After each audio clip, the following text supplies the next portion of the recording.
رمضان على الابواب.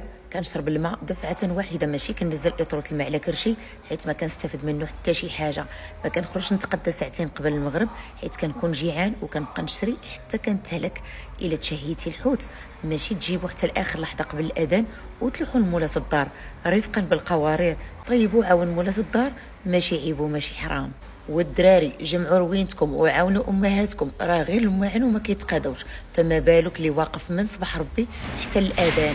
راه كلشي صايم وكلشي سخفان، ماشي بالجميل. واحسن بلان هو فطور وعشاء في نفس الوقت، واللي كيبغي يتعشى كتبقى الميده منزله ومغطيه، اللي بغى شي حاجه كيسخنها. ماشي عيب وماشي حرام نشقى على راسي اولا. راه الحجره ولا باطخي ولا الشارج كيساليو مباشره من بعد الانسان ما كيفطر ورمضان هو العباده، والعباده ماشي هي الصلاه والصيام فقط، وانما هي اخلاق كبح غضب لجم اللسان. وما هي الا ايام قليله، والا طول لنا الله العمر غادي نبداو نوجدوا الحلوى ولبس العيد.